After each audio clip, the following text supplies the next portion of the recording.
Boa noite a todos, sejam bem-vindos a mais uma aula de TCC, né? No caso, o pessoal do TCC 1, para biomedicina e também para o pessoal de radiologia. Sejam bem-vindos, espero que tenham aproveitado a semana da jornada, adquirido bastante conhecimento. E hoje vamos finalizar o nosso conteúdo com esta nossa aula. Então, vamos falar um pouquinho sobre a questão, principalmente hoje, né? A gente vai finalizar sobre as questões de apresentação, mas principalmente iremos falar sobre a questão de ética em trabalhos científicos. Vocês concordam com a gravação desta aula e que posteriormente eu possa estar divulgando ela no meu canal do YouTube para que vocês possam rever quando necessário e aqueles colegas que não assistiram poder ter acesso a essa aula? Vocês concordam? Concordo, professor. Concordo. Ótimo, então vamos lá. Na aula passada eu estava falando, né, sobre a questão do dia da apresentação. Na verdade, antes, né, da apresentação, onde vocês deveriam estar treinando, né, a forma que vocês iriam estar, vamos dizer assim, se preparando, né, conduzindo tudo para uma boa apresentação. E treinar é fundamental. Então, treinem, façam ali treinamentos em voz alta para ajudar, né, vocês verificarem se as palavras estão saindo bem, se vocês condicionar a musculatura de vocês, né, da boca, língua, tudo, raciocínio, para falar algumas palavras que são um pouco mais complexas.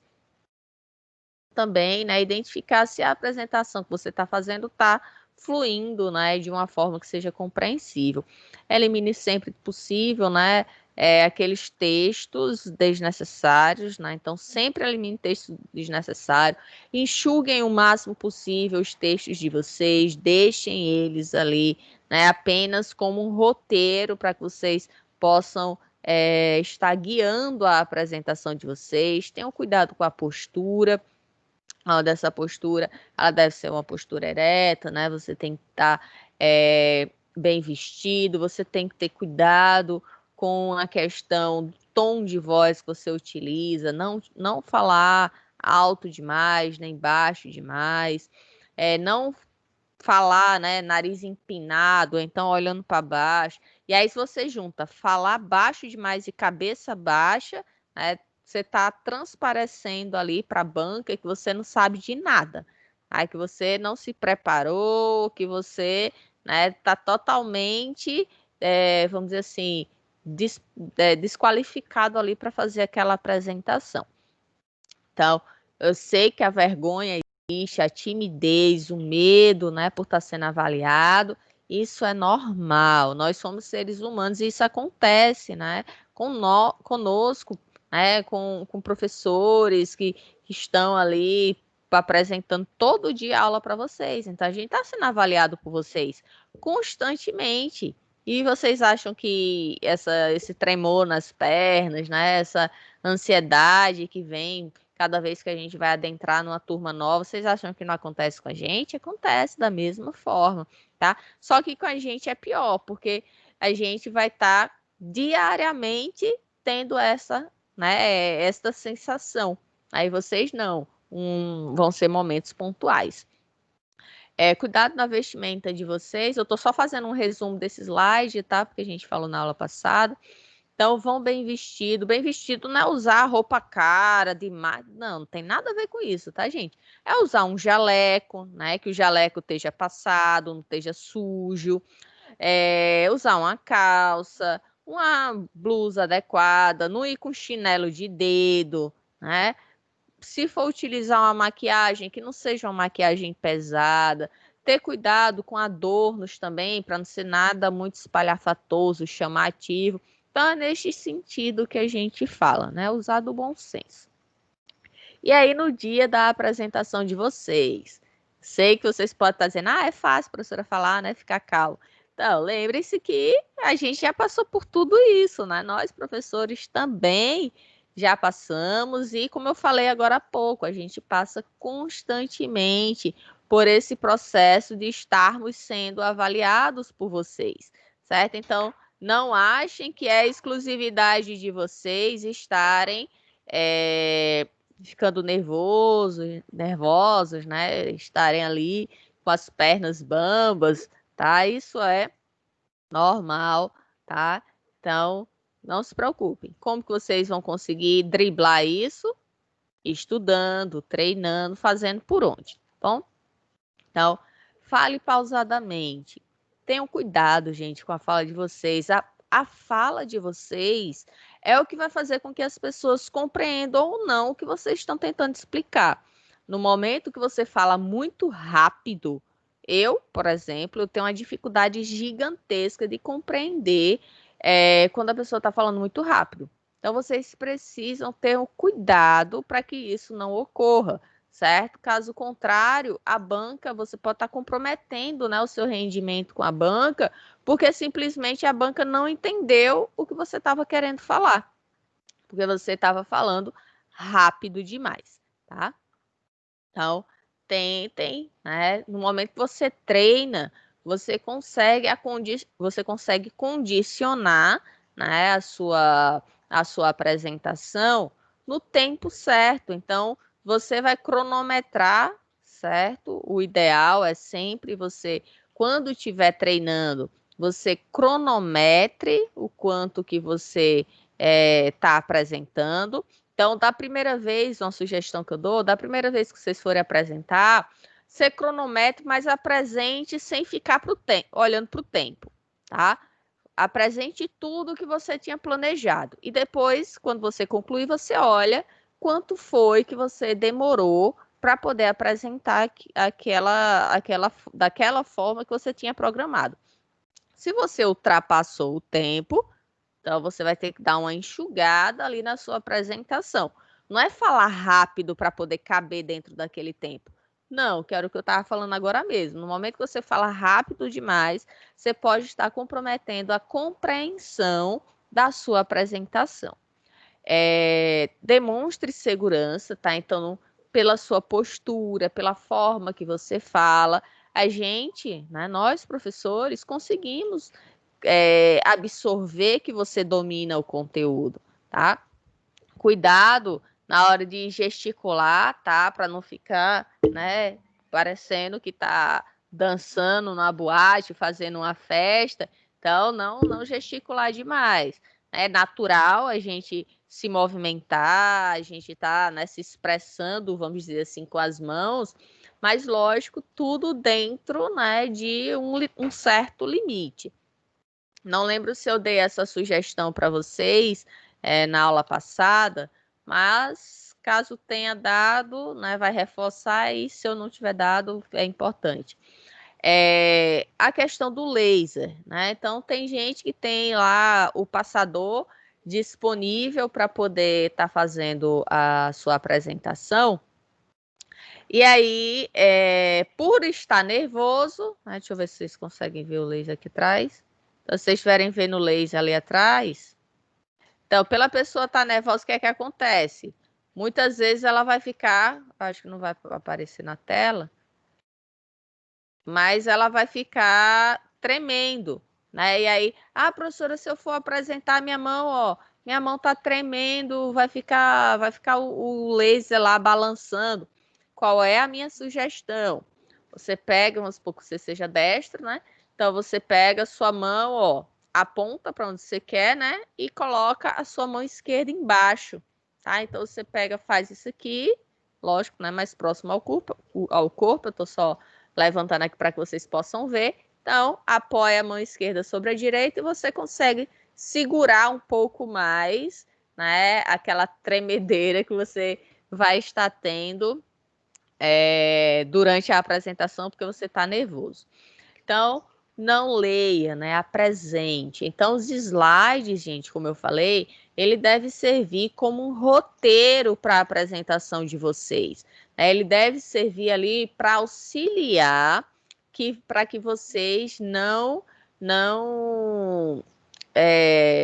não se percam na ordem da apresentação, não deixem de falar algo importante, tá? Então, os slides eles vão estar ali ajudando para auxiliar a apresentação de vocês. Não que ele vai, todas as informações que você vai falar, é tudo que está no slide. Ou seja, você vai só ler. Não, tá? Até porque a banca, ela vai ter corrigido o trabalho de vocês, né? O trabalho escrito. E óbvio que a banca sabe ler. Então, ler por ler, a banca já leu. Ela não precisaria estar ali com você e você só lendo, tá? Você está no momento daquela apresentação, você está sendo avaliado pelo seu conhecimento e não se você sabe ler, certo? Então, tenham cuidado para que na hora que vocês estejam apresentando o trabalho de vocês, para que na hora que vocês estejam sendo avaliados pela banca, vocês tenham colocado e construído os slides de vocês para que ele sirva apenas como um roteiro na ordem a qual vocês devem falar as informações e não que seja apenas para vocês estarem lendo tudo que tem nos slides e só apenas lendo, tá? Não façam isso, vocês vão comprometer a nota, lembrando que metade da nota é a apresentação e a outra metade vai ser o trabalho escrito, tá? Então tenham cuidado para que vocês não cometam, né, esse tipo de erro. Vá bem vestido, a gente já falou, né? Cuidado com as roupas para não serem muito espalhafatosas, chamativas, né? Cores muito berrantes. Ali não é um momento para você, né? A não ser que vocês estivessem se formando né, no curso de moda, mas não é o caso de vocês. Então, vocês devem estar bem vestidos, com jaleco, com calça. Lembrar de utilizar sapatos confortáveis, tá? Calçados confortáveis. Então, nós, mulheres, né, às vezes a gente quer passar, né, uma imagem mais elegante em determinado momento, e aí quer utilizar uma sandália ali que mal você usa. Só que aí você tem que pensar o seguinte, aquele momento você vai ficar ali pelo menos de 20 a 30 minutos em pé, fazendo a sua apresentação. Então, será que aquele calçado que você escolheu, ele permite você ficar tanto tempo em pé de forma confortável? Porque é que acontece, às vezes a gente pega, coloca uma sandália, né? Sandália linda, né? Ali espetacular, mas que ela não é tão confortável, né? Não para ficar tanto tempo em pé. E aí você pega, fica lá 30 minutos em pé com aquela sandália apresentando e é aquilo incomodando, machucando, fazendo calo. Então, nos primeiros 5 minutos você estava de boa, depois o sapato, a sandália ali começa a machucar. Isso serve para os meninos também, né? Lógico. Né? Mas geralmente nós mulheres que temos calçados mais desconfortáveis. Então, esse calçado, no momento que ele começa a incomodar, você vai perder a sua concentração. Então, por mais que você esteja, como posso dizer, do que você tenha treinado, que você estava dominando o conteúdo, mas naquele momento você só vai estar pensando no bendito, na bendita da sandália que está incomodando e machucando seu pé, tá? Então você vai precisar, né? Você vai começar a querer apresentar rápido para acabar logo e se sentar, porque você não está mais suportando, né? Tá com aquilo machucando seu pé. Então vão, né? Com calçado confortável. Isso não só, tá, gente, para uma apresentação do TCC de vocês, mas se vocês forem convidados, né, para fazer uma palestra em algum canto, apresentar um trabalho em outro local, é que vocês estejam, né, sempre utilizando um calçado confortável para que isso não acabe comprometendo o trabalho de vocês. Respondendo as perguntas. Então, peraí, por enquanto, alguma dúvida?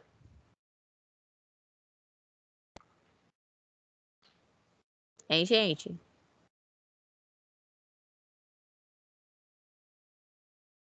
Pessoal, vocês têm alguma dúvida?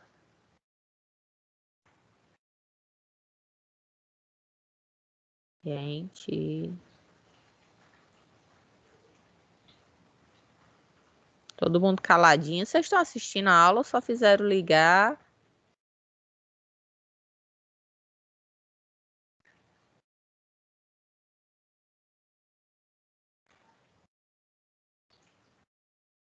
Gente.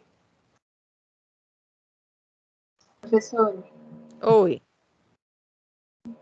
eu tenho uma dúvida, não em relação a isso que a senhora está falando, mas em outra coisa, porque naquele documento que a senhora mandou com as datas, o último que a senhora mandou do PDF, aí eu estava dando uma lida e tem alguma coisa sobre um vídeo que a gente tem que gravar para enviar. Não, isso é TCC2. Vocês estão no 1.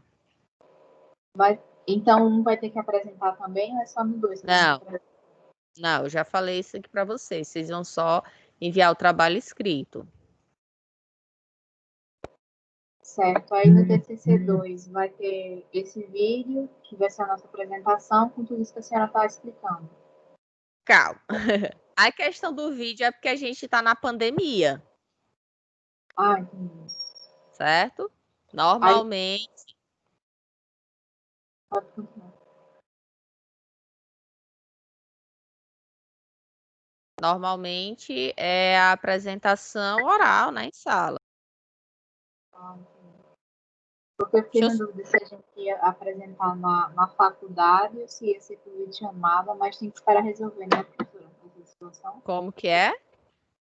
Porque eu fiquei na dúvida se ia ser em forma de vídeo ou presencialmente, mas aí tem que esperar resolver essa situação, né, para ver como é que fica. Isso. Então tá certo. Era só isso mesmo, obrigada. Tá.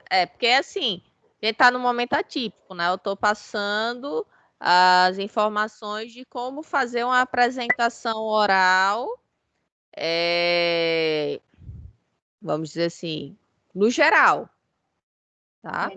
Mesmo que vocês estejam fazendo uma apresentação oral gravada, né? Como ainda vai ser esse semestre, foi semestre passado, né? Porque a gente está Estamos ainda, então também vai ser gravada.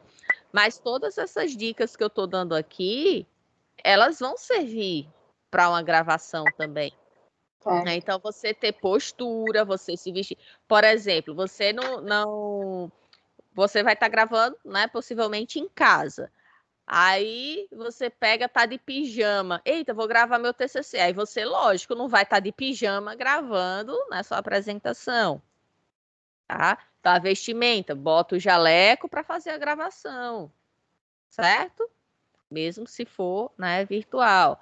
Então, a questão de apresentar. Então, vamos supor que você esteja utilizando o celular. No caso aqui, eu estou usando a minha câmerazinha. Então, eu apresento olhando para vocês. Eu não ia, né? Eu não posso nem baixar aqui. Peraí. Ainda não. Mas vocês entendem, né? Olhando para baixo. Então, apresentar olhando para baixo. Ou então ficar a câmera aqui e eu olhando para o lado. Né? Não tem sentido. Então, eu preciso, né, ter uma postura mesmo que é gravado. Falar rápido demais. Né? Então, também não vai ser errado. Botar muito texto nos slides é errado. Então, tudo isso vai ser aplicado também numa gravação. A diferença é que numa gravação, se você gravou e não gostou, né, você pode gravar de novo. E na hora da banca presencial, não. Se você gravou, ou se você apresentou e foi ruim, vai ser aquele mesmo. Certo? Mais alguma dúvida? Não, professor, obrigada. Nada. Pessoal que chegou agora, aí eu estou gravando a aula, ela vai ficar disponível para vocês, então vocês perderam aí 19 minutos de aula já, tá? Mas aí vocês podem rever no início, o início da aula de hoje, quando eu disponibilizar a gravação para vocês, tá bom? Ao final, né, como sempre, eu já baixo e boto lá no YouTube para que vocês possam estar assistindo, certinho? Eu não sei porque estava para Brenda, né? O pessoal de radiologia não estava conseguindo, as pessoas de biomedicina também não, mas é o mesmo link de sempre, gente. Se bem que hoje é a última vez, né, que vamos estar utilizando esse link. A gente já vai encerrar as nossas atividades na aula de hoje, certinho? Professora, desculpa, eu cheguei atrasada, eu não ouvi. Essa apresentação, no caso nosso, de radiologia, vai ser que dia? No caso, eu vou falar com vocês depois, certo? Eu vou marcar com vocês. Tá certo. E a entrega do nosso resumo expandido é até a próxima segunda, não é isso? Isso. Tá certo, obrigada. Então, gente, após a apresentação, né, a banca vai estar fazendo questionamentos para vocês. Então, é importante que vocês tenham, né, lógico, estudado o trabalho de vocês. Se você, de fato, construiu o seu trabalho, então significa que você sabe sobre aquele assunto, né? E no momento que você construiu e você desenvolveu toda aquela pesquisa, você sabe o que é mais fácil e o que é mais complicado. Então, estude todo o trabalho, tá? Se prepare para possíveis perguntas e se prepare tanto para as perguntas fáceis quanto também para as difíceis. Você sabe o que é mais difícil, então estude ali, domine para se o professor perguntar, você não ficar, né, com cara de paisagem, né? Que você saiba se posicionar e responder aquilo que foi questionado. Agora, se o professor não fez nenhuma pergunta, então não vá procurar sarna para se coçar, não, tá? Não vá ali questionar alguma coisa para dar brecha para o professor estar fazendo perguntas. Você estará participando de um debate, mas nada de réplicas, tréplicas, né? Querer brigar, discutir ali com os professores da banca. Se algum professor da banca, porventura, ele fez alguma sugestão, né, que você não concorda, que pode acontecer, lógico, né? Seu objetivo, a linha de raciocínio que você quer para o seu trabalho é X, aí o professor pediu para que você acrescentasse Y, então você pode não querer, né? Não fazer parte do que você de fato quer desenvolver. E aí, para não criar um clima, né, chato, desconfortável ali entre você e a banca, qual é a minha sugestão? A banca fez lá seus questionamentos e aí você informa. Ok, professor, vou estar conversando com o meu orientador e a gente vê a possibilidade de acrescentar essa informação, né, essa sugestão no nosso trabalho. Pronto, você não criou atrito, né? Você falou que vai avaliar e tá tudo bem, né? Nada de ficar gritando, brigando ali com a banca.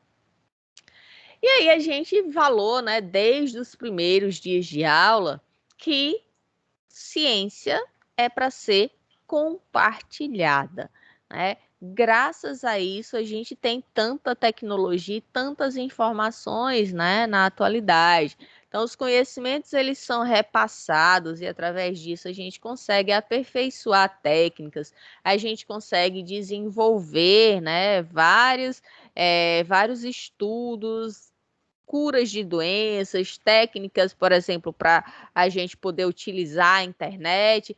Um exemplo, aqui nós temos a internet 4G. Então, né, vamos fazer um leilão lá, um negócio onde vão ter algumas empresas, inclusive uma chinesa que é a Huawei, né, que tem a tecnologia 5G para aplicar aqui no Brasil. Só que lá na China eles já estão com tecnologia 6G, para vocês verem. Então, as tecnologias cada vez mais vão evoluindo e isso só é possível graças ao compartilhamento de informações, né? A ciência evolui através de pessoas que desenvolvem técnicas em cima de outras técnicas que já foram criadas e assim sucessivamente. Então, a gente precisa ter essa consciência, né, de transmitir conhecimento, de passar adiante aquilo que a gente desenvolveu, seja na nossa graduação ou na vida profissional de vocês futuramente. Então, o que é que vocês podem publicar? É importante que vocês vejam qual é a audiência do evento, né? Porque isso vai ser importante e relevante dentro de cada contexto, né? Então, vocês precisam, vamos supor, se você vai participar de um congresso de gerontologia, né? Então, se é um trabalho de gerontologia, você não vai estar botando lá um trabalho sobre pediatria, né? Não tem nada a ver uma coisa com a outra. Então, você precisa ver qual a audiência do evento para você ver aonde que você vai publicar. Da mesma forma, você tem que ver a questão de revistas. Então, as revistas científicas, elas possuem as linhas de pesquisa delas, tá? Então, eu vou buscar uma revista científica que ela publica só sobre diabetes, mas o meu trabalho é sobre é, Schistosoma mansoni, né? Doença parasitária, esquistossomose. Então, não tem nada a ver uma coisa com a outra.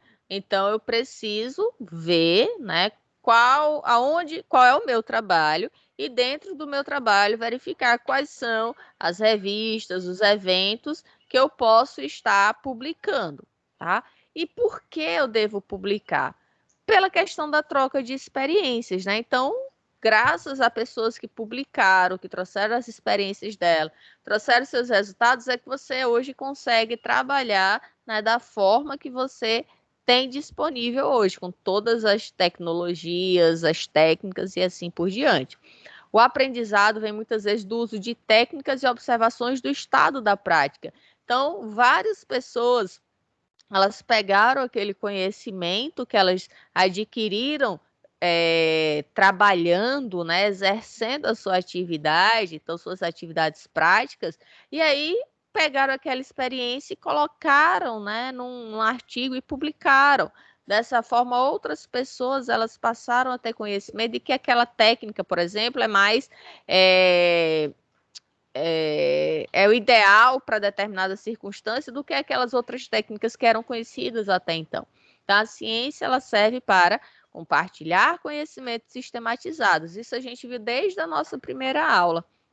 E é isso que vocês precisam colocar em mente, né? Que a ciência vai ser fundamental para a vida profissional de vocês. Por mais que alguns de vocês não enveredem, vamos dizer assim, para a pesquisa científica, mas nunca deixem de levar em consideração que a ciência é que faz com que você seja quem é profissionalmente, né? Que você saiba quem você é hoje, tá?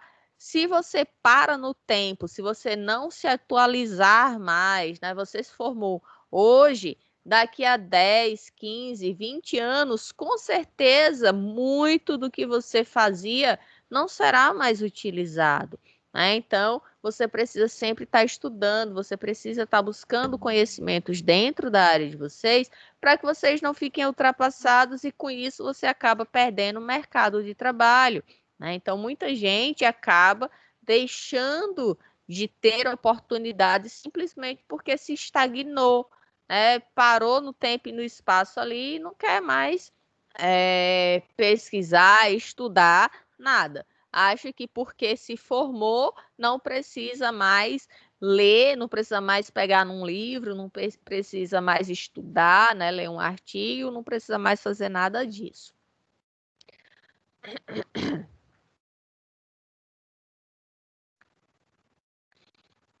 Então, gente, vão devagar, tenham calma, se desliguem um pouco, sejam positivos, se divirtam, aproveitem a vida, respirem, relaxem, saiam, meditem.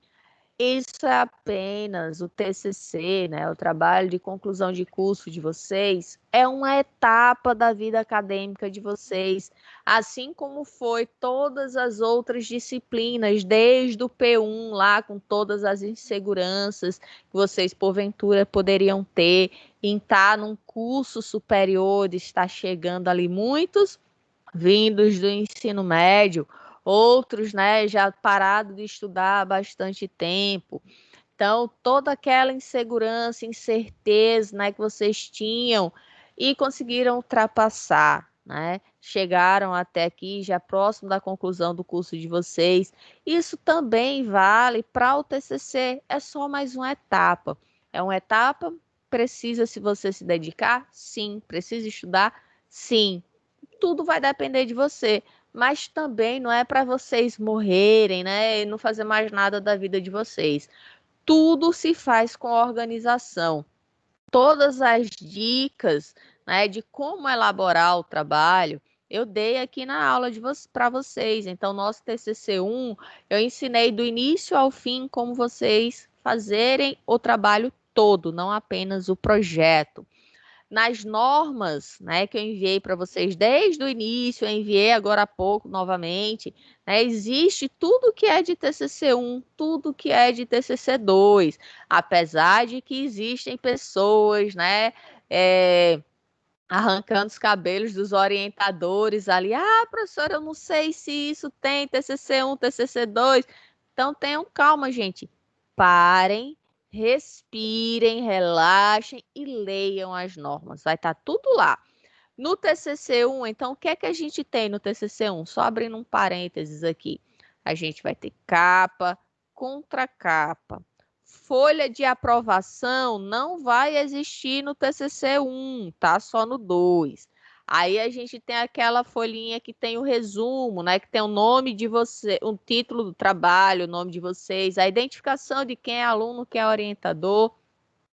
Aí vem o resumo com 300 a 500 palavras. Depois vem, lembrando que o resumo não tem parágrafo, espaçamento é simples, tamanho de letra 12. Aí vem as palavras-chave, de 3 a 5, separadas por ponto e finalizada por ponto. A inicial, né, da palavra seguinte após o ponto é letra maiúscula. Não deve repetir as palavras que estão como palavras-chave que foram ditas no título do trabalho. No TCC1, não vai ter abstract keywords, que são o resumo e palavras-chave, respectivamente. Isso é só para o TCC2, tá? O resumo que vocês fazem aqui no TCC1 é para que vocês aprendam a fazer, para quando for no TCC2, né, vocês saibam fazer um resumo direito. Aí no TCC2, sim, vai ter o abstract keywords. Aí a gente tem a seção 1, que é a introdução. Dentro da introdução, vocês não vão subdividir, não vão colocar ali outras seções dentro da introdução. Então, dentro da introdução, vocês vão ter o contexto, a justificativa, pergunta norteadora, hipótese, justificativa, pergunta, hipótese e objetivo. Tudo dentro da introdução. Contexto, aquela parte inicial, onde você vai estar trazendo do que é, né? Que você vai estar falando ali, trazendo informações, dados estatísticos, conceitos, sobre aquela temática que você está falando. Depois você vai fazer um parágrafo para justificar o seu trabalho, deixando claro que ali é a justificativa, né? Deixando claro ali que é a justificativa do ponto de vista da ciência, lembrando disso. Aí vem um outro parágrafo com a pergunta norteadora. Você vai dizer, né? Portanto, a pergunta que norteia esta pesquisa, ou então a pergunta norteadora deste projeto é. Aí você faz uma pergunta com pontinho de interrogação e tudo, tá? Aí vem a hipótese. No mesmo parágrafo, continuando, terminou a pergunta, já começa a hipótese. A hipótese desta pesquisa é. Aí depois vem um outro parágrafo com o objetivo. Lembrando que você vai dizer o objetivo desta pesquisa é. Aí você começa com o verbo no infinitivo. Tá? Terminou sua introdução, vem a seção 2, metodologia. Você vai descrever todos os materiais e métodos que você vai utilizar para o seu trabalho. Você começa dizendo se a pesquisa é de campo ou é bibliográfico e qual é o tipo da pesquisa. É uma pesquisa descritiva, é uma pesquisa exploratória, é uma pesquisa bibliográfica integrativa, né? Vai ter uma abordagem qualitativa, quantitativa. Tudo isso vocês têm que saber o que é, né? Vocês têm que estudar, vocês têm que ir atrás para saber qual a metodologia que vocês vão aplicar no trabalho de vocês. Não sou eu que vou estar dizendo isso, não. Vocês que têm que ir atrás. Aí vem a seção 3, cronograma. Seção 4, orçamento. Isso faz parte do planejamento, cronograma e orçamento. Seção 5, referências bibliográficas. Então, todas as referências que foram utilizadas no trabalho. Então, tudo que foi citado deve ser referenciado. e tudo que estiver na referência, obrigatoriamente, tem que ter sido citado. Eles trabalham ali juntinhos.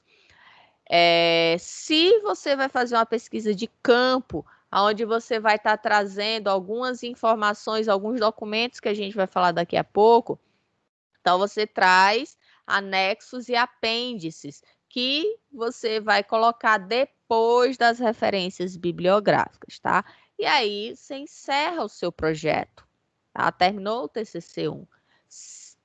Vocês vão preparar os slides, tá? E vão me enviar os slides da apresentação e o trabalho escrito, tá? Na norma, tudo direitinho. E essa será a avaliação de vocês da N2, tá? O pessoal de radiologia, depois eu falo com vocês, mas vocês vão precisar também de slide e do trabalho, tá? O que eu vou conversar com vocês vai ser só em relação ao vídeo. Então, vocês precisam, tá, ter consciência disso, do que é TCC1 e o que é TCC2. O TCC2, o que é que vai mudar? Os verbos da metodologia, porque no TCC1 era projeto e vocês irão fazer, então será feito, né? Futuro. Quando for TCC2, vocês readequam a metodologia para dizer que foi feito. A seção 3, que era cronograma, vira resultado de discussão. A seção 4, que era orçamento, vira agradecimento. Só isso, tá? Então, vamos continuar agora para alguns pontinhos que podem estar ajudando vocês. Deixa eu ver aqui. No caso, as normas da ABNT, a gente já viu algumas, né? A gente viu a 6023 e a 10520, que é a norma de referência e citação respectivamente, né? Teve uma aula só sobre isso, ela está gravada, vocês podem rever quantas vezes vocês quiserem. A gente já falou aprofundada delas e as outras eu vou só citar aqui. Então, a 6024 é de numeração progressiva das sessões. Então, quando eu falei introdução, 2, metodologia, isso é a numeração progressiva. E isso existe uma norma também. Se o nome, se vai estar escrito em letra maiúscula, minúscula, se vai ser negrito, itálico, essas coisas também tem uma norma. Oi, Tâmara, depois Mariana. Podem falar. Pode falar Tâmara e depois Mariana. Professora, Oi. é porque eu acho que eu devo ter perdido essa aula, porque eu estava sem celular. Qual aula? A aula a senhora falou sobre slide? Sim. Foi? E tá na sua, como é o nome? Naquele canal, Tá. Do YouTube? Tá. Uhum. Aí tá com o nome slide mesmo, porque essa aula não... Tem a data da aula, você vai ter que sair abrindo. A senhora sabe qual foi a data? Peraí, foi a última aula, eu tava com ela aberta aqui, dia 19/10. 19/10, porque eu estava sem celular, professora, eu comprei meu celular agora há pouco. Aí eu perdi muita aula, porque eu estava sem poder assistir mesmo. Mas eu vou dar uma olhadinha para saber as normas, né, do slide. Isso. Mariana, e na aula de hoje eu também falei um pouquinho sobre a questão da apresentação. Certo. Oi, Mariana. A formatação da tabela do cronograma e orçamento, em relação ao estilo da tabela, a letra, ao tamanho da letra, ela segue o trabalho da gente, tipo, Times New Roman 12. Isso. Segue o tipo de letra. O que você pode mudar é o tamanho, tá? Você pode colocar 10, porque às vezes tem muita informação, aí para não ficar aquela tabela gigantesca, tá? Aí para encaixar, você pode reduzir para tamanho 10 de letra. Não menos do que isso. Ok, obrigada. Nada. Então, a 6024, norma progressiva de sessões, e 6027 de sumário. Elas trabalham um pouquinho juntas e a gente vai ver no próximo slide.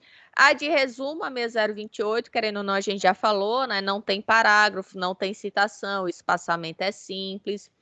E a gente tem a 14.724, que é a apresentação de trabalhos acadêmicos, e a 15.286, que é a apresentação de projeto de pesquisa.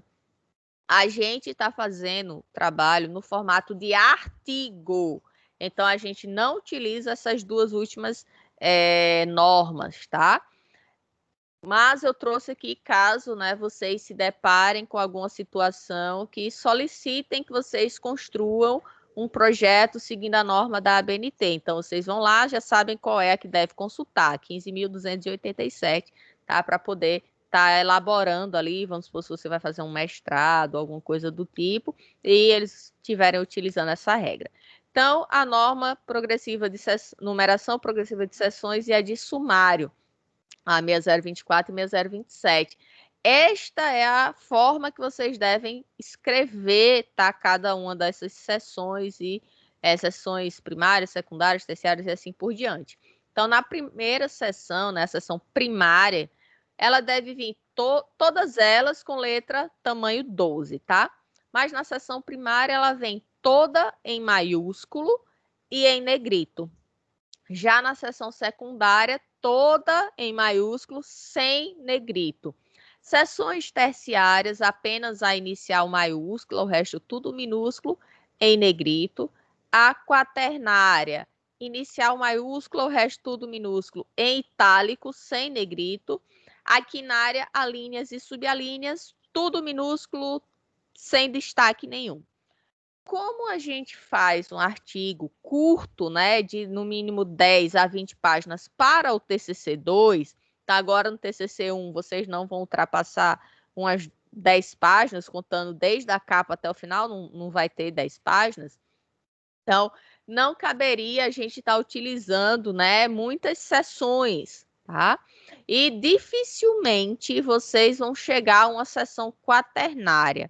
Eu acho que olhe lá se chegar numa terciária, se for um trabalho de campo, onde você, por exemplo, na metodologia, você vai criar as sessões secundárias, de acordo com o que a gente vai falar daqui a pouco, tá? E aí vai ser, mas é bem difícil vocês estarem utilizando neste momento. Mas caso seja solicitado, vocês já vão saber, né, como está utilizando. Alguma dúvida aqui, gente? Posso passar adiante? A gente falar sobre os aspectos éticos. Quem cala consente, tá? Então, Pode, professora. Vou passar adiante. Então, a ética. A ética, gente, vem desde a questão da sala de aula, tá? Muita gente acha que só vai se tornar entre aspas, né? Se tornar, que ou você é ou você não é, né? Se tornar ético quando virar um profissional. Não. Suas atitudes, elas já estão sendo avaliadas desde agora. Então, só para vocês terem uma ideia. Ai, meu braço. Nós, professores, coordenadores, direção, está constantemente de olho em vocês. E constantemente a gente recebe, né, solicitações de hospitais, de clínicas, de laboratórios, né, seja lá do que for, da área de saúde, para indicação, né, de egressos, ou mesmo indicação de alunos para estarem nestes ambientes. E lógico que a ética vai ser um dos principais fatores que serão avaliados, certo? Então, vamos ver algumas questões que para muitas pessoas poderiam nem, vamos dizer assim, considerar que fosse algo antiético. Então, em situações de sala de aula, né, a questão de colar ou dar cola em provas. Então, isso não é ético, gente. Você que está colando e também quem está dando cola. Lógico que todo mundo sabe que nota que prova, né, é uma questão subjetiva de conhecimento, mas é uma forma de avaliação.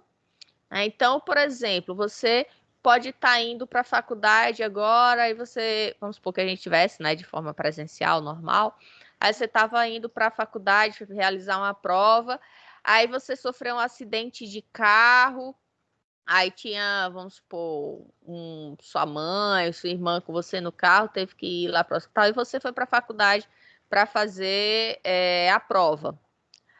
Aí, por mais que você dominasse, você sabia o conteúdo todo, mas pela questão psicológica, por você estar preocupado com aquela sua pessoa, né, que está no hospital, pelo próprio nervosismo, da questão do choque, da batida ali, né, do carro e tal, você pode não conseguir se concentrar, né, tá abalado psicologicamente e não conseguir fazer uma boa prova. Isso quer dizer que você não sabia do assunto? Não. Quer dizer que naquele momento foi uma situação que não propiciou, né, você se sair bem. Então, gente, aquilo que eu falei agora há pouco, relaxem, respirem, tá? Isso é só uma etapa da vida de vocês. Lógico que, caso você não tenha se saído bem, você vai ter que correr atrás do prejuízo para que na próxima avaliação você consiga, né, se sair melhor. Mas não achem o fim do mundo porque naquele momento você não tirou uma nota boa, tá? Pode ser, como eu falei, existem aspectos externos que contribuíram para que você não se saísse bem. Ou então mesmo o próprio assunto, você domina, você se dá bem em tudo, né? Mas tem aquele assunto que não consegue entrar na sua cabeça. Acontece, eu tive esses bloqueios, né? E é natural. Por exemplo, eu tinha muito problema, muita dificuldade, que eu cursei 4 disciplinas de botânica. E teve uma delas, assim, que foi, para mim, a pior de todas. A 4 eu amei, que era a parte de fisiologia das plantas. Achei muito massa. Mas a botânica 3 era dividida a parte de botânica ai, como é o nome? E fungos, tá? Era a disciplina, ela trabalhava os dois juntos. A minha sorte foi a parte de fungos, porque a parte de botânica mesmo, assim, eu me saí muito mal. Era um bloqueio que eu tinha, eu não conseguia, né, me estudar assim de forma que eu conseguisse assimilar o conteúdo. Para mim era muito difícil, mas consegui superar. Aí passei, estou aqui hoje. E vocês também, né? Então vocês tentem ver a dificuldade, tentem estar perto de pessoas que queiram ver vocês crescerem também. Então, graças a Deus, eu tinha amigas, né, na minha graduação, que a gente era um grupinho, né, amigos e amigas que a gente sempre se reunia para estudar, e aí um tirava as dúvidas dos outros, era bem legal isso. E a gente não tem essa questão de, como muitas pessoas têm, de querer passar a perna no outro. Ah, eu sei, eu vou tirar 10, problema seu que não sabe, você que te vire. Né? Então, a gente era muito unido e a gente tinha essa questão de querer, né, que todos crescessem, que todos se saíssem bem. E aí a gente ajudava no sentido, né, de estudar juntos e não de estar passando, né, cola para o outro, porque, né, isso aí é um comportamento inaceitável. Você está passando para uma pessoa respostas, né?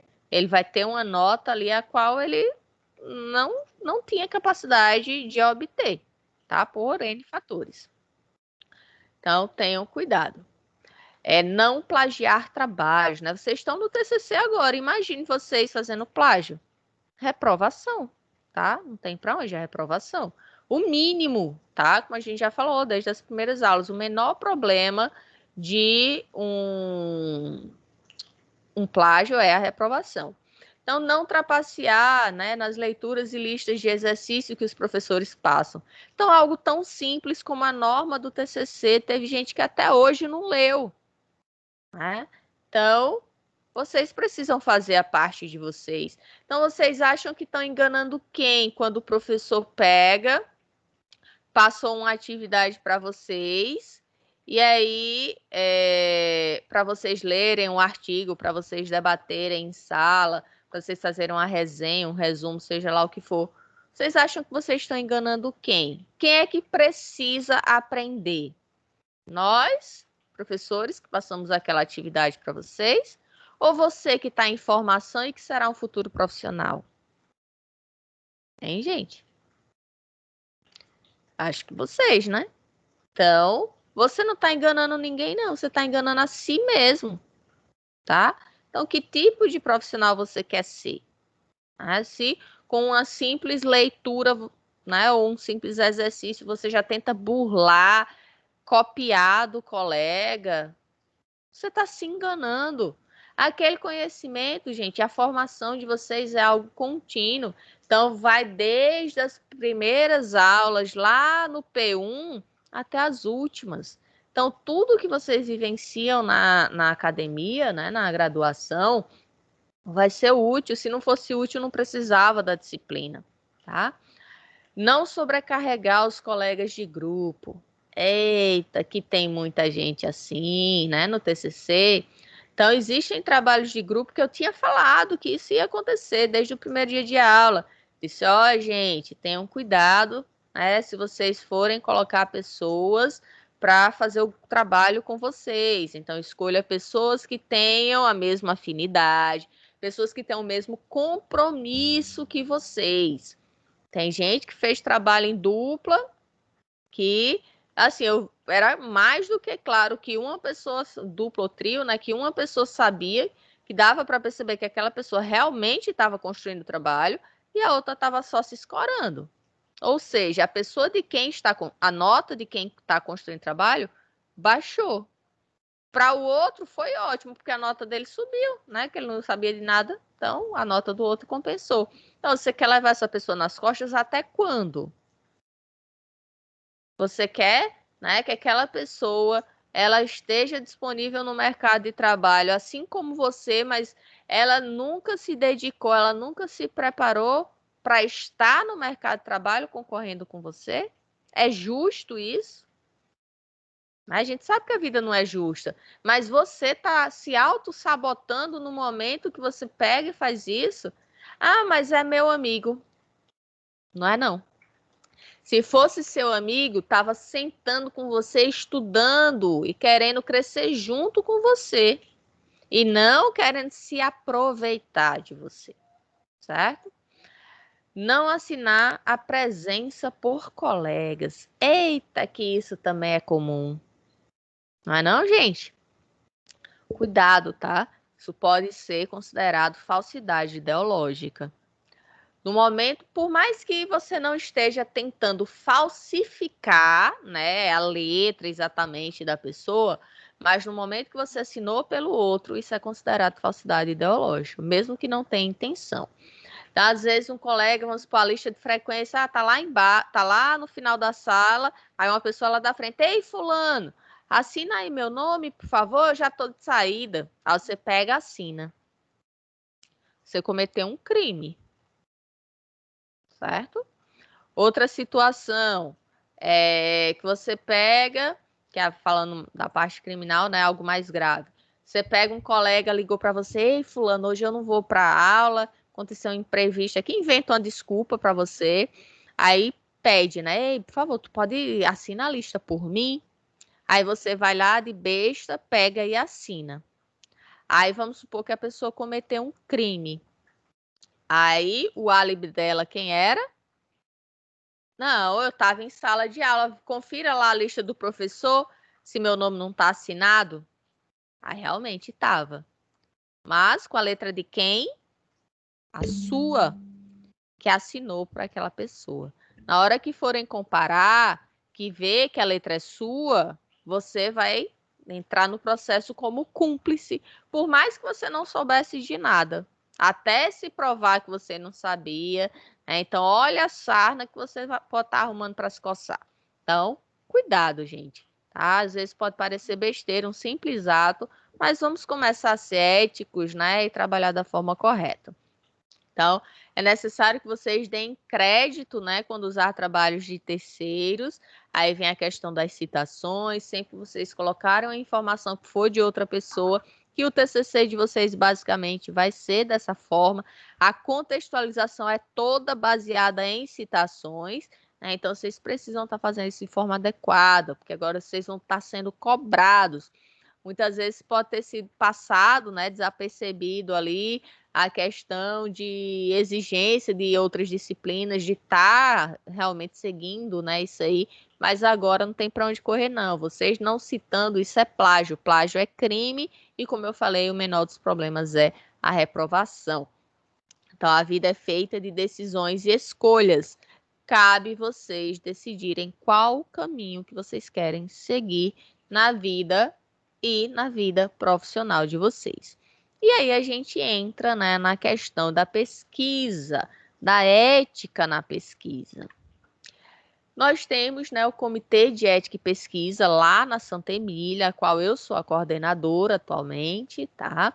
E os CEPs, como a gente chama, né, os Comitês de Ética e Pesquisa, eles são regidos, vamos dizer assim, pelo Conselho Nacional de Saúde, tá? Então, o Conselho Nacional de Saúde, ele é a cabeça, né, dos comitês de ética, e existe o CONEP, que é o Conselho Nacional de Ética e Pesquisa. Então, na hierarquia, a gente tem o CNS, Conselho Nacional de Saúde, a CONEP, o Conselho Nacional de Ética e Pesquisa, e os CEPs, que são os comitês de ética e pesquisa das instituições, né, o qual, como eu falei, lá na Santa Emília tem. Não são todas as instituições que têm CEPs, tá?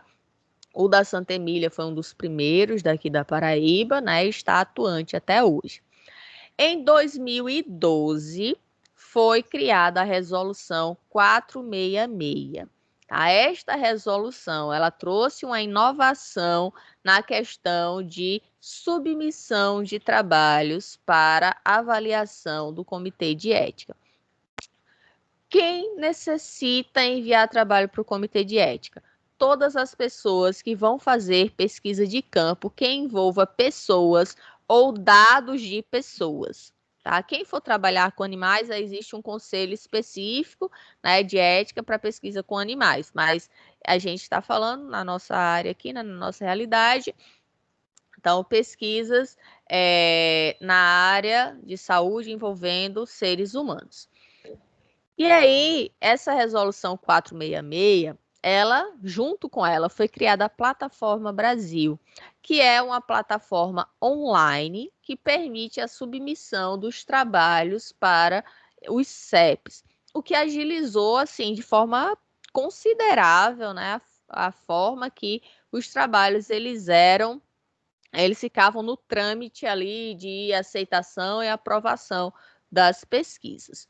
Então, os comitês de éticas aqui no Brasil, eles foram criados através da Resolução 196 de 1996. Nessa resolução, que criou-se, né, a questão dos éticos com pesquisa aqui no Brasil. Lógico, antes existia pesquisa, né, com seres humanos no Brasil, mas cada instituição criava meio, né, que suas regras. E aí foi, né, normatizado, vamos dizer assim, né, foi criada a resolução nacional para organizar tudo isso. Então, de 1996 até 2012, tudo era feito por correios. Então, imagina o quanto que demorava isso, né? Você ter um trabalho, enviava para os correios para poder chegar no comitê de ética. O comitê de ética avaliava, enviava pelos correios a resposta para chegar até o pesquisador. Então, só isso, só o tempo que demorava, né? Então, hoje em dia, com a plataforma, é muito rápido. No momento que você submeteu o seu artigo, clicou ali no envio, né, enviar, submeter, automaticamente já chega para o comitê de ética. Então, isso é muito rápido, acelera bastante a questão da velocidade entre o trâmite, né, entre pesquisador e CEPs. Então, graças à plataforma, é possível a submissão e acompanhamento do projeto em todas as suas etapas. Em 2016, foi criada uma outra resolução, a Resolução 510. Qual o fundamento dessa resolução? A Resolução 466 de 2012, quando ela foi criada pensando apenas em pesquisas com seres humanos envolvendo a área de saúde. Só que não é apenas a área de saúde que trabalha com pessoas, a área de educação, né, pesquisas sociais, humanas, também trabalha com pessoas. E aí a Resolução 510 de 2016 traz direcionamentos justamente para esse tipo de pesquisa, tá? A plataforma em si, ela, né, vai estar sendo cada vez mais reformulada para encaixar mais esses tipos de pesquisa, porque, como eu disse, ela foi criada para pesquisa para a área de saúde. Em 2018, foi criada uma nova resolução, que é a Resolução 588, onde ela fala sobre a questão de pesquisas envolvendo o ambiente SUS. Então, ela traz direcionamentos daquelas pesquisas que forem ser desenvolvidas dentro do ambiente SUS. A plataforma, portanto, é uma base nacional e unificada de registros de pesquisas que vão envolver seres humanos, permite que as pesquisas sejam acompanhadas em seus diferentes estágios, desde a submissão até a aprovação final. Então, como eu falei, vocês, desde o momento que vai anexar os trabalhos, colocar as informações ali, os documentos, tudo dentro da plataforma, submeteu até ser avaliado pelo comitê, o comitê dá a resposta, você consegue, né, tá fazendo todo esse acompanhamento de forma virtual, online, através da plataforma. Então, o sistema permite ainda a apresentação de documentos também em meio digital, propiciando à sociedade o acesso aos dados públicos de todas as pesquisas aprovadas.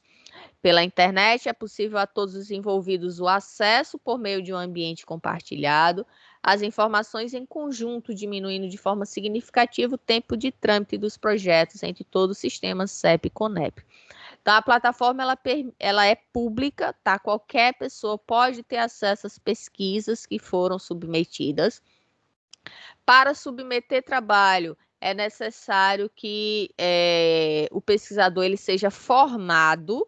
Então, no caso dos alunos que forem fazer pesquisa de campo, precisa submeter o trabalho para o comitê de ética, o orientador que será responsável por essa submissão, certo? Se o trabalho envolve mais de uma instituição, né?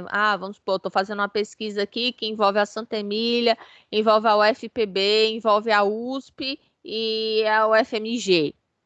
Então, está todo mundo trabalhando junto. Então, na hora que eu vou cadastrar lá na plataforma, eu coloco que a pesquisa ela é multicêntrica, ou seja, tem vários centros, né, trabalhando, e tudo que eu enviar e tudo que a plataforma, que o comitê de ética enviar, todo mundo tem acesso ao mesmo tempo, tá? O que, como eu falei, agiliza, né, esse trâmite na relação entre pesquisadores, né, e comitê de ética. Alguma dúvida, gente, até aí, por enquanto? Pessoas?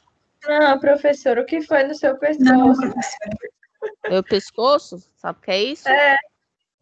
Aula remota. Eu pensei que você tinha caído. Não. Vem aqui, ó. Daqui, ó. Até aqui, ó. Tudo. Coluna. Tudo ferrado. Aí veio jornada. Aí ferrou mais ainda. Melhoras, professora. Obrigada. Com uma jornada seu que eu organizo tudo, aí sozinha, aí ferrou. Oi, Tâmara, pode falar. Professora, no finalzinho, quando a senhora estiver terminando a aula, a senhora poderia falar sobre como vai ser a apresentação? Porque como eu entrei um pouquinho mais tarde, eu não escutei. Vocês não vão ter apresentação. A gente não vai fazer. Então, no caso, só o slide e o projeto para entregar. Isso. Entendi. Certo? Só isso. TCC2, mas por enquanto a gente não, se Deus quiser, pelo menos em maio, não é possível que a gente não já tenha uma vacina, né, já tenha voltado presencial. Então eu acho, né, lógico, não tenho bola de cristal. Mas eu acho que daqui para maio, que é quando tem, né, a entrega das bancas, tudo. Em junho é a apresentação, então eu espero que já esteja tudo normalizado, né? Porque ninguém mais vai voltar ao normal, assim, da forma que era antes, né? Mas, tá bom, professor. Agora, TCC1, eu quero que vocês enviem o trabalho escrito e os slides, certo? Sim, outra coisa, professora, antes que encerre, o slide, tanto do TCC2 quanto do TCC1, é a mesma norma que eu vou usar, né? para os dois. Só muda que algumas As coisas que vai ter no... informações que você vai complementar. Isso, mas como é o nome? O formato deles, tudo, é tudo igual, né? Só vai mudar aqui Você, inclusive, pode usar o mesmo slide que usou no TCC1 e o TCC2, só acrescentar as informações. Acrescentar, né? Pronto. Professora, no caso, eu enviei já o projeto para a senhora, ficou faltando só os slides, é isso? Não sei, você que enviou, eu não vi ainda. Eu enviei o projeto para a senhora, no caso, ficou faltando os slides, é isso? Então, Então, envie. Certo, tá ok. Professora, Até pode quando, falar. professora? Isso, que eu ia Essa perguntar. semana. Oi? Essa semana.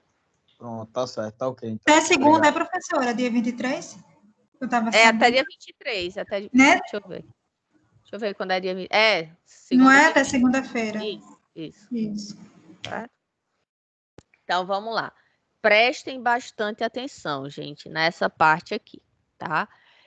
Mesmo que você hoje não precise submeter um trabalho para o comitê de ética, mas a metodologia que você vai utilizar pode ser utilizada parte dela também para o trabalho bibliográfico, certo? E pode ser que futuramente, né, se vocês forem tentar um mestrado, um doutorado, vai ser exigido que vocês trabalhem dessa forma, e se tiver um trabalho de campo envolvendo pessoas, vai ser exigido esse tipo de metodologia. Então, atenção para que vocês não comprometam o trabalho de vocês por simplesmente, né, ficar viajando e não entender essa questão aqui. Primeiro ponto. Critérios de inclusão e exclusão. A gente vai falar só da metodologia, tá? Metodologia exigida, né, para o comitê de ética. Por quê? Porque na plataforma você tem que preencher esses pontos. Existe lá um tópico, critério de inclusão, outro tópico, critério de exclusão, que você tem que colocar lá na plataforma. Por isso que eu estou chamando tanta atenção aqui. Como eu falei, pesquisa bibliográfica também pode estar utilizando para ser construída. E neste sentido, você pode estar utilizando seções secundárias, né? Então, a metodologia não é a seção 2, então vocês podem estar colocando 2.1, critérios de inclusão, certo? 2.2, local de coleta, 2.3, amostra, e assim por diante, tá? Então, critérios de inclusão e exclusão. Vamos fazer o seguinte, vou criar um cenário aqui para que vocês compreendam como que seria fácil, tá? Entender aqui esses critérios, certo? Vamos supor que eu vou fazer um trabalho... eu tô sufocada com esse negócio. Um trabalho de... no Hospital Santa Isabel. Você vai fazer um trabalho onde você vai estar avaliando o pós-operatório de pessoas que se submeteram à cirurgia de vesícula, tá? De retirada de vesícula. O que é que vai acontecer? Qual seria seu critério de inclusão?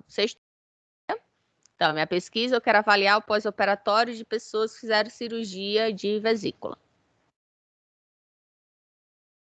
Idade? Vocês entenderiam que seria esse critério de inclusão? Tá, alguém falou aí alguma coisa. Foi Brenda?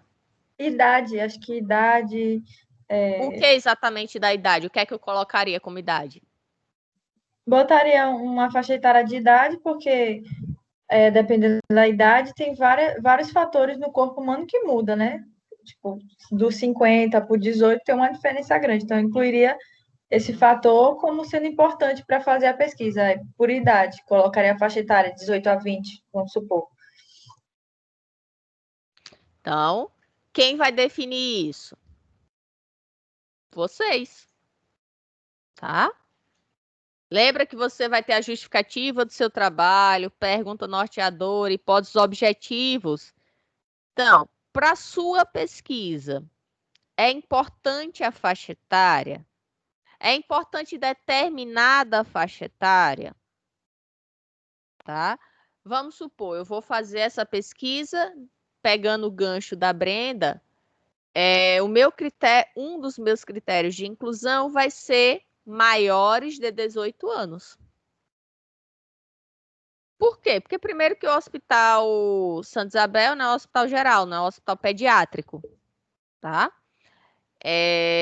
E pela questão de que se eu for fazer com menores, né, aí tem mais burocracia porque é menor de idade, eu preciso da autorização dos pais e tal. Então, pronto, eu quero definir no meu trabalho que como as chances, né, de pessoas menores de idade desenvolver problemas na vesícula são menores, então eu quero já, né, diminuir essa chance de criança, pronto. Maior de 18 anos. Então, coloquei um critério de inclusão. Qual seria outro critério?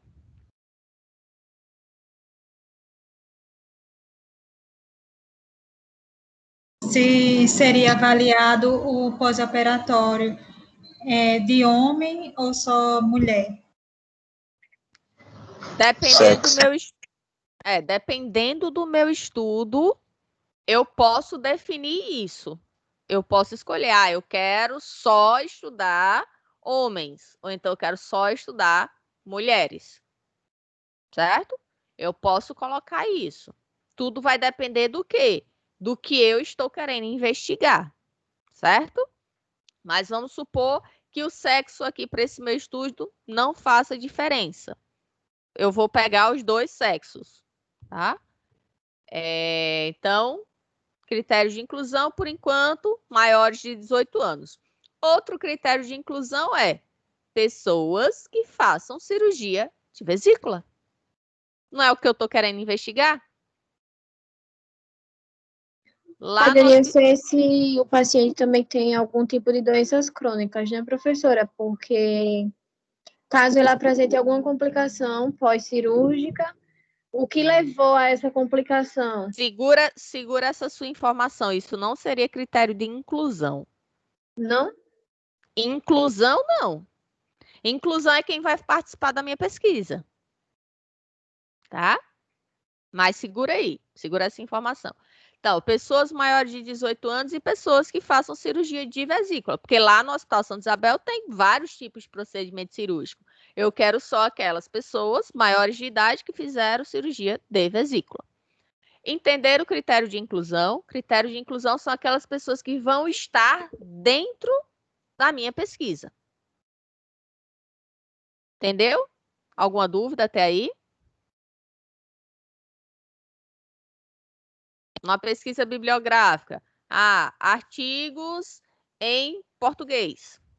Artigos a partir de 2015. Certo? Agora vamos para critérios de exclusão. Quem poderia me dar uma sugestão de critérios de exclusão?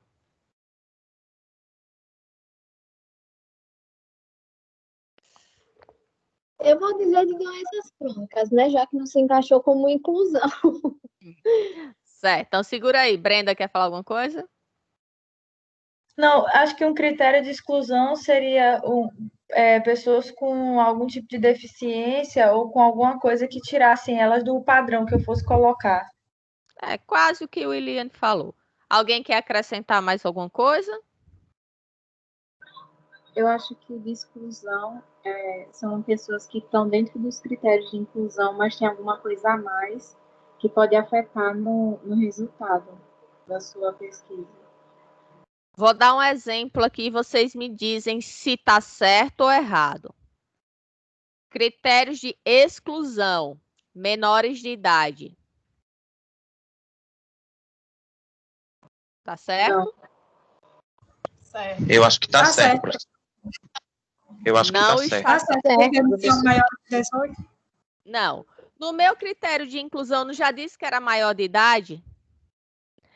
Tem que ter muito cuidado. Critério de exclusão não é o oposto do de inclusão. Certo? Se eu disser no de exclusão menores de idade, é o oposto do de inclusão, que era maiores de idade, tá bom? Então, como a Mariana falou, critérios de inclusão são todos aqueles que farão parte de inclusão, são todos aqueles que farão parte da minha pesquisa. Exclusão são as pessoas estavam dentro do critério de inclusão que a gente definiu, maior de idade e cirurgia de vesícula. Mas existe algo além que vai fazer com que elas sejam excluídas. O exemplo que o Williane falou, pessoas com doenças crônicas. Quem tiver doença crônica, eu vou excluir, mesmo ela sendo maior de idade, mesmo ela tendo feito cirurgia de vesícula. Por quê? Porque o meu pós-operatório, ele pode se complicar não por causa da cirurgia em si, mas sim pelo fato da doença crônica que aquela pessoa tinha. Tá? Outro critério de exclusão. A pessoa morreu durante a cirurgia. Então, ela estava dentro do critério de inclusão. Ela era maior de 18 e fez cirurgia de vesícula. Só que ela morreu. Então, como é que eu vou avaliar pós-operatório? Então, ela vai ser excluída. Outro critério de exclusão. Pessoas que, além da cirurgia de vesícula, faça, durante lá o procedimento, cirurgia em outro órgão. Às vezes acontece, né? A vesícula ela tá tão comprometida que já começou a pegar ali parte do fígado, tal. Então, se acontecer isso, a pessoa vai estar eliminada da minha pesquisa também, certo? Porque às vezes alguns exames de imagem não conseguem, né, deixar tão claro tudo que está comprometido. E aí só quando a pessoa abre, né, o cirurgião vai lá, abre, que vê de fato, né, toda a realidade. Então, pessoas que mexeram em outros órgãos também serão excluídas. Por quê? Porque pode ser que a complicação que ela venha a ter no pós-operatório seja por causa de que mexeu em outro órgão e não por causa da cirurgia de vesícula. Deu para entender, gente, critérios de inclusão e exclusão? Sim, professora, agora ficou claro. Belezinha. Riscos e benefícios. Esses dois primeiros tópicos são os que mais precisam atenção, principalmente questão de critério de inclusão e exclusão. Riscos e benefícios da pesquisa. Vamos supor que eu estou fazendo uma pesquisa. Esqueçam aquele exemplo que a gente estava agora, tá? Da cirurgia. Eu vou fazer uma pesquisa só sobre... eu vou fazer um questionário, tá?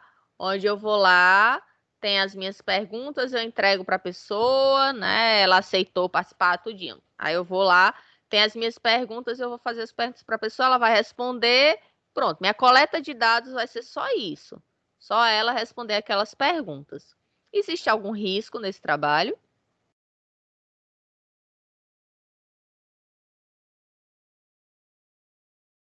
O que é que vocês acham?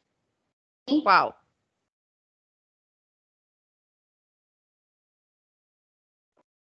Risco de quê?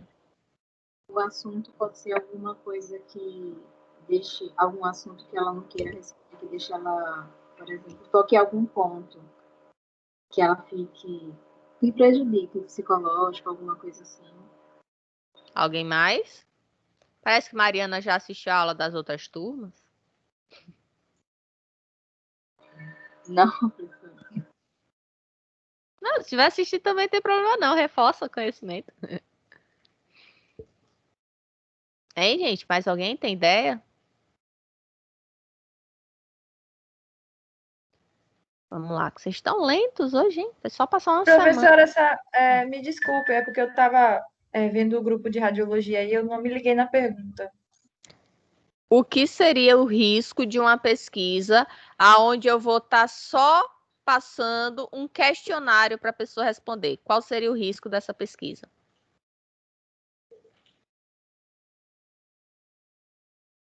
Sei não. O de vocês cabe isso, lembra? Eu falei para vocês já. Vamos lá. Sim, verdade. O risco de expor a identidade da pessoa, risco de ter dados que não pode ter. Acho que é isso. Então, vamos lá. Primeiro ponto, risco de exposição, tá? Quer dizer, antes disso que eu falei, primeiro ponto é, toda pesquisa com seres humanos tem risco, qualquer uma. Tá? Somos seres vivos, cada pessoa é um mundo, né? Então, qualquer pesquisa envolvendo seres humanos tem risco, por mais, entre aspas, besta que possa parecer. Então, uma coisa é a exposição. Então, o risco do nome da pessoa, da identidade, né, da pessoa ser colocada ali. Ah, mas eu não vou coletar as informações. Tá, mas existiu o risco, tá?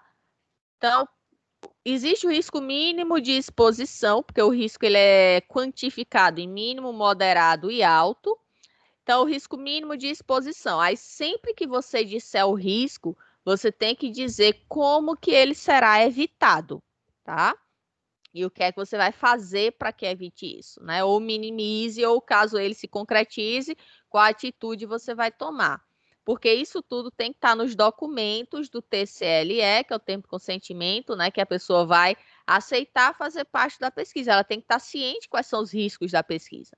Então, existe risco mínimo de exposição, que será anulado uma vez que a identidade do participante não será coletada. Tá? Se for o caso, né? Por exemplo, você pegou várias pessoas ali, 100 pessoas, né? Então, você não vai saber quem é quem. Vai ter lá só os questionários dele, não colocou nenhum local para colocar nome, nem nada. Aí, então, colocou risco e como vai ser contornado, né? Outro exemplo. Risco de constrangimento. Às vezes pode parecer uma pergunta, vamos dizer assim, boba, uma pergunta besta para você que fez, para você que está bem psicologicamente, para você que não passou, né, por diversas experiências ali. Então, imagine uma pessoa, você vai fazer um trabalho com uma pessoa que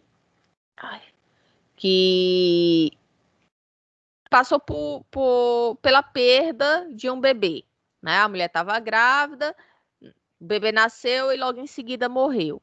Então, imagine, é uma situação extremamente sensível, né? Tocar nesse assunto para aquela mãe é extremamente dificultoso, né?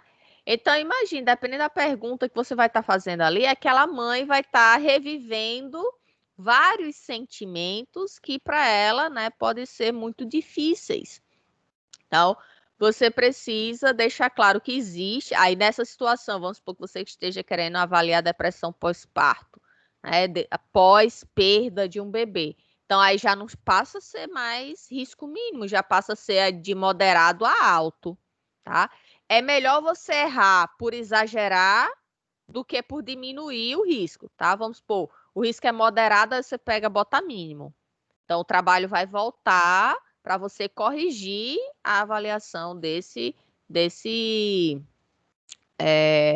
risco. Agora, ele é mínimo e você botar moderado, aí beleza. Tá? Vai ficar como sugestão você reduzir ele para mínimo. Mas se for o contrário, ele obrigatoriamente vai voltar e para você definir ele como ser mais alto do que você tinha colocado.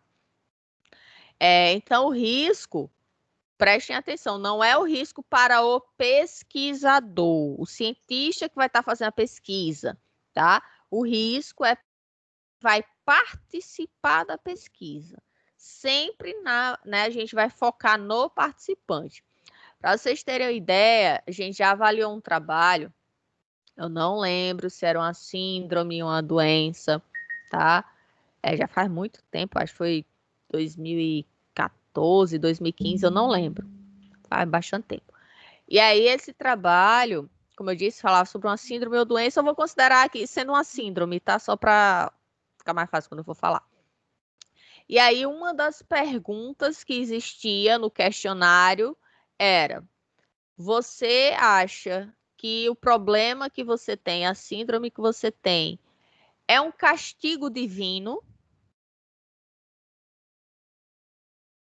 Olha já o nível da pergunta. Né? Aí, e se a pessoa não acredita em Deus, né?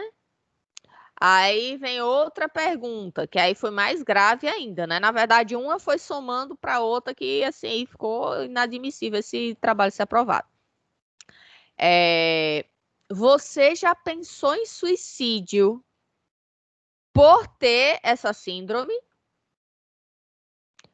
Ou seja, a pessoa, né, que nasceu com aquela síndrome, ela pode ser muito bem resolvida, né? Ela pode não ter problema algum com a doença, com a síndrome. Ela pode viver muito bem, fazer todas as suas coisas, né? E para ela é de boa aquilo.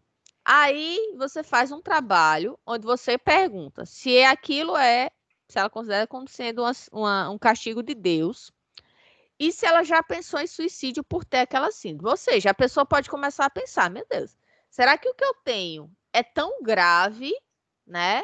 E eu estava achando que eu estava bem, que eu tenho que pensar em tirar minha própria vida? Olha como isso pode mexer com o psicológico da pessoa. Não é não, gente? Então, é preciso ter muito cuidado, né, quando a gente faz esse tipo, né, de abordagem com as pessoas, certo? Então, eu preciso dizer qual é o risco, eu preciso categorizar ele, se é mínimo, moderado ou alto, e eu preciso dizer o que é que vai ser feito para contornar caso aquele risco se concretize. Então, no caso, lógico que esse trabalho que eu dei exemplo agora, ele não foi aprovado, ele tinha inúmeros erros, né, graves que feriam a ética, e aí ele não foi aprovado, não. Mas vamos trazer aquele exemplo da depressão pós-parto.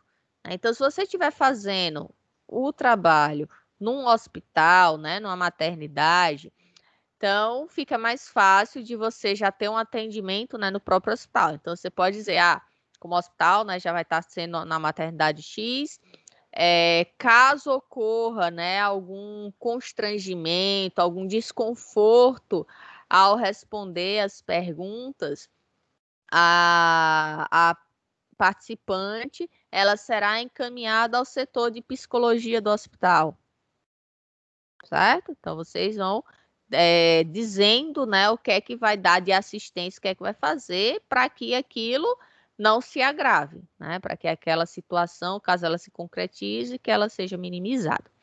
E, lógico, dizer quais os benefícios da pesquisa. Então, trazendo o exemplo lá do Hospital Santa Isabel da cirurgia de vesícula. Então, benefício da pesquisa. Benefício será de identificando, né, possibilidades de diminuir o tempo de pós-operatório. Isso vai fazer com que mais leitos sejam disponibilizados, né, para novos pacientes, vai diminuir o risco de infecção hospitalar e, né, qualquer outra coisa aí que você queira botar, tá? Só para usar como exemplo. Metodologia de análise de dados. Ficou claro, gente, risco e benefício? Sim, professora. Pronto, só para trazer um exemplo agora da Covid, tá?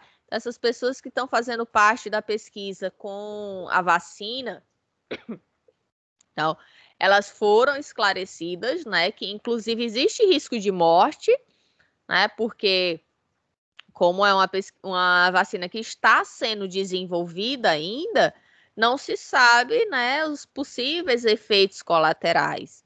Então, quem está fazendo parte da pesquisa, ele sabe, ele foi orientado de todos os riscos. E o benefício qual é? Ter uma vacina para uma doença, para uma pandemia, né, que já matou mais de 1.200.000 pessoas e tem mais de 51 milhões de pessoas no mundo contaminadas. Então, quer benefício melhor do que esse? Né? Tantas pessoas vão deixar de morrer, né, por ter uma vacina. Então, benefício, né, realmente muito bom. Metodologia de análise de dados. Então, vocês precisam dizer qual a estatística que vocês vão utilizar para analisar os dados de vocês. Como que vocês vão analisar, certo? Quem vai ajudar isso? Os artigos. Os artigos, eles vão estar dizendo como que vocês vão poder estar analisando, né, temáticas semelhantes àqueles que foram avaliados por eles. Desfecho primário. Desfecho, gente, é a mesma coisa de resultados esperados. Na plataforma existe desfecho local lá para desfecho primário e secundário. Só o primário é obrigatório. Então, não, né, tem que ter no mínimo um resultado esperado. Então, o resultado esperado, por exemplo, da vacina da Covid, né, é que ela seja disponibilizada para a população o quanto antes para, né, diminuir as chances de mais pessoas estarem ocupando leitos de hospitais, mais pessoas morrendo, né? Que a economia ela volte a normalizar, uma vez que as pessoas vão poder trabalhar, e aí continua. Tamanho da amostra. Você vai poder definir, né? Eu vou fazer uma pesquisa com 5, com 10, com 1 milhão de pessoas. Você que vai ter que dizer. O que vai colaborar para dizer isso? Vai ser dinheiro, né, recurso que você vai ter à disposição e tempo, né? Então, você também vai precisar de X tempo para tantas pessoas. Então, você tem todo esse tempo ou vai precisar reduzir o tempo? Se reduzir o tempo, vai precisar reduzir o número da amostra também.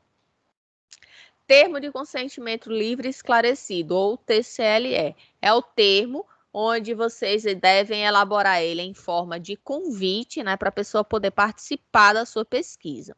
Então, você começa, né, como eu falei, em forma de convite, venho por meio deste convidá-lo a participar do trabalho intitulado tarará, orientado pela professora X, que será desenvolvido pelos alunos tais da Faculdade João Pessoa Santa Emília de Rodar, onde tem como objetivos isso, onde serão coletados as seguintes informações, onde o risco da pesquisa é esse, você precisa, né, dizer os riscos e benefícios da pesquisa. Sua participação será voluntária, é importante você colocar isso para que a pessoa saiba que ela não vai ganhar nada financeiramente, né? Você não vai pagar nada para ela poder fazer parte da sua pesquisa. Então, sua participação será de forma voluntária na pesquisa, não sendo realizado nenhum ressarcimento. Você poderá desistir de participar da pesquisa a qualquer momento. Caso você concorde, assina aqui. Pronto. Lembrando que vocês sempre devem utilizar, né, o TCLE com linguagem acessível para o público de vocês. Né? Não adianta estar colocando um monte de termos técnicos, um monte de coisa ali para pessoas que não sabem, né, aqueles termos. Por exemplo, se for para criança, também não adianta falar um monte de coisa ali que a criança não sabe nem para onde vai. Então, você vai ter que criar um termo que ela consiga compreender.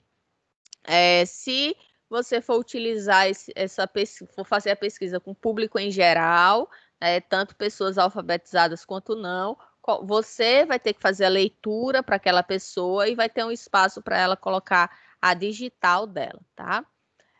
Se tiver mais de uma página, lembrar que sempre todos esses documentos, eles devem ter uma página individualizada, ou seja, TCLE. Então, vamos supor que seu termo ficou com 3 páginas. Então, a página 1 vai ser 1 de 3, a página 2, 2 de 3 e a página 3, 3 de 3. Então, sempre deve ter a página que ele está e o total de páginas daquele termo, tá? Mesma coisa para o termo de assentimento. No caso, o termo de assentimento vai ser para aquelas pessoas menores de 18 anos. Lógico, desde que elas já saibam, que a gente considera que as crianças, elas, a partir do momento que elas já saibam ler, elas já podem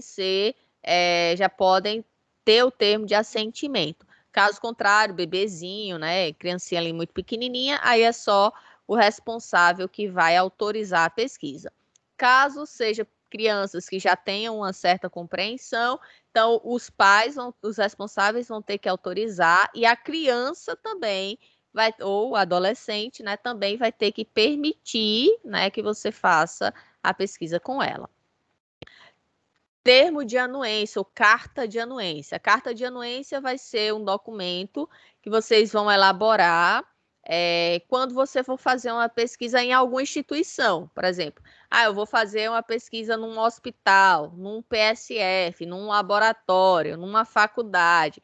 Então, estes locais, eles precisam permitir que você faça a pesquisa lá.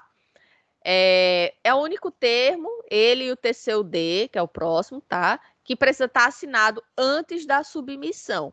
Então, para você submeter ao comitê de ética, esse termo já tem que estar assinado.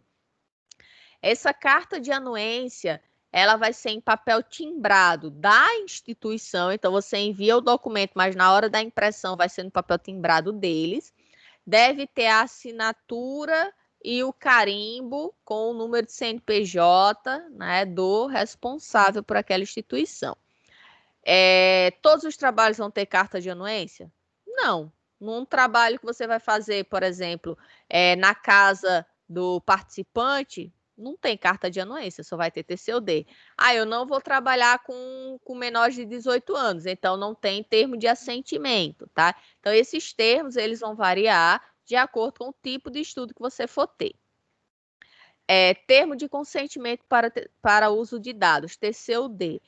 No caso de você só utilizar informações como, por exemplo, prontuários, exames, fichas. Então, você não vai pegar nada diretamente com a pessoa, né? Você não vai coletar nada dela. Eu não vou coletar sangue, eu não vou verificar a pressão dela. Então, você não vai manipular, você nem precisa dela, você só precisa dos exames, tá? Dos documentos, né? Dos dados dela. Então, o TCU-D é que vai ter que ser utilizado. No caso, dependendo do estudo, você vai ter que ter a carta de anuência e o TCU-D já assinados, né?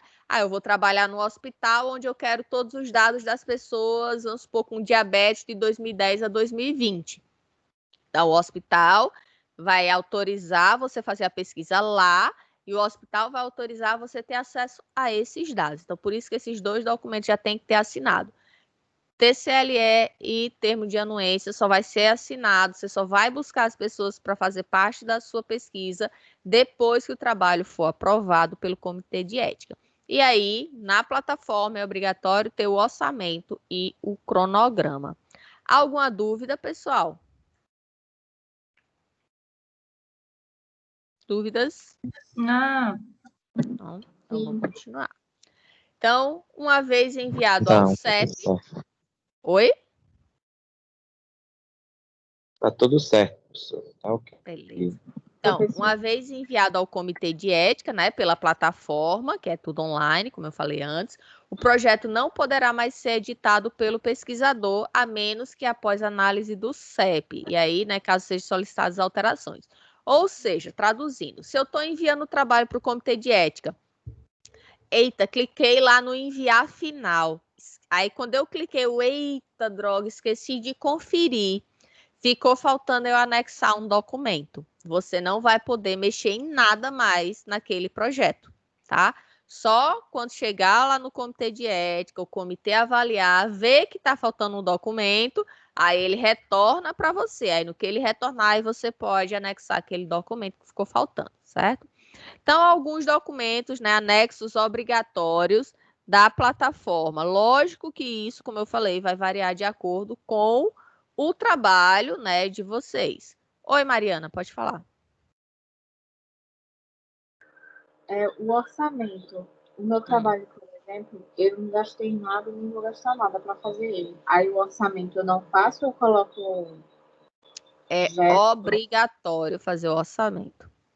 Como é que você não vai gastar nada se você tem que ter, no mínimo, um CD para entregar o trabalho? Você vai ter que comprar o CD. Então, já tem o custo do CD, da capinha do CD, da impressão do CD.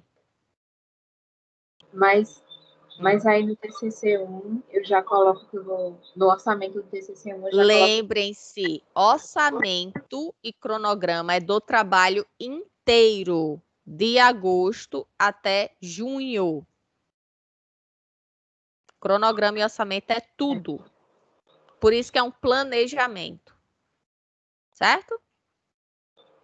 Tá ok, professora, obrigada. Nada. Então, anexos obrigatórios. O projeto completo em Word, lógico, né? Se você esqueceu de anexar isso, como é que o trabalho vai ser avaliado, né? Folha de rosto. A gente tá encerrando, tá, gente? Acabou a aula, o tempo, né? Mas só para finalizar, porque hoje é a nossa última aula e aqui é rapidinho. Então, folha de rosto. É um documento que na própria plataforma, a plataforma para você enviar o trabalho são 6 etapas. Na 5ª etapa, que vocês vão preenchendo, né, com as informações do trabalho. Então, na 5ª etapa vai ser criado esse documento que é chamado folha de rosto. Vocês têm que baixar, imprimir essa folha de rosto, e aí o pesquisador responsável, que no caso é o orientador, assina.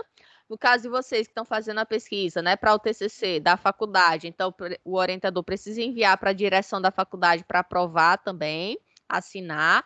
E aí depois anexa esse documento, essa folha de rosto assinada. Depois que assinar essa folha de rosto, é que pode anexar todos os outros documentos. Então, o projeto, a carta, se for o caso, carta de encaminhamento protocolo, termo de compromisso da equipe executora, tá? Então, vocês que vão, né, fazer a pesquisa, vocês precisam fazer um termo de compromisso, onde vocês dizem que vão manter o sigilo da pesquisa, vão manter a ética, parará. Então, TCLE,